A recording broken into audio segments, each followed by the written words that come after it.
नमस्कार मंडळी, स्वागत आहे तुमचं आपल्या लोकप्रिय यूट्यूब चॅनलवरती। तर एकंदरीत मित्रांनो, PM किसान योजनेचा 19वा हप्ता अखेर 5 दिवसाच्या आतमध्ये जे आहे ते जमा होणार आहे। कोणकोणत्या शेतकरी बांधवांना मिळणार या संदर्भात सविस्तर बातमी आपण या व्हिडिओच्या माध्यमातून जाणून घेण्याचा प्रयत्न करणार आहोत। तर मित्रांनो, PM किसान योजनेचा अखेर हप्ता 19वा हप्ता आता 5 दिवसाच्या आत तुमच्या खात्यामध्ये क्रेडिट होणार आहे आणि क्रेडिट होण्यासाठी काही कामे सुद्धा करावी लागणार आहेत, जेणेकरून हप्ता तुमच्या लवकरात लवकर खात्यामध्ये येऊन जाईल। तर निश्चित मित्रांनो, व्हिडिओ शेवटपर्यंत बघा। आपल्या YouTube चॅनलला सबस्क्राइब केलं नसेल तर सबस्क्राइब करा, बेल आयकॉनला ऑल प्रेस करायला विसरू नका। तर एकंदरीत PM किसान योजनेसाठी नोंदणी जी आहे ती करणं सुरू आहे आणि 19वा हप्ता येण्या अगोदर जर तुम्हाला नोंदणी कोणत्या घरातील नवीन सदस्याची जर नोंदणी करायची असेल तर तुम्ही करू शकता, सुरूच आहे।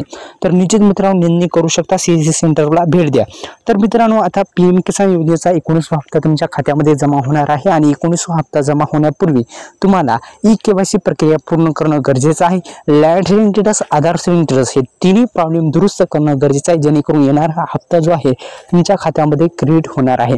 तर निश्चित मित्रांनो, हे तिन्ही प्रॉब्लेम जे आहे ते दुरुस्त करणं गरजेचं आहे, अन्यथा तुम्हाला हप्ता जो आहे तो मिळणार नाही। तर निश्चित मित्रांनो, हे तिन्ही प्रॉब्लेम दुरुस्त करा।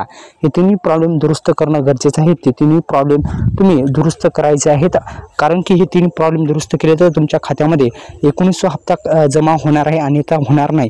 तर KYC प्रक्रिया, लँड सेलिंग स्टेटस, आधार सेलिंग स्टेटस हे तिन्ही प्रॉब्लेम अत्यंत महत्त्वाचे आहेत। ते तिन्ही प्रॉब्लेम दुरुस्त करा। सुरुवातीस हे तिन्ही प्रॉब्लेम दुरुस्त करा। दुसरं म्हणजे मित्रांनो, आता PM किसान योजनेचा 19वा हप्ता येण्यासाठी आधार कार्डला बँक लिंक असणं गरजेचं आहे। आधार कार्डला बँक लिंक नसेल तर करून घ्या। 19वा हप्ता हा अखेर तुमच्या खात्यामध्ये जमा होणार आहे। तर धन्यवाद, जय शिवराय।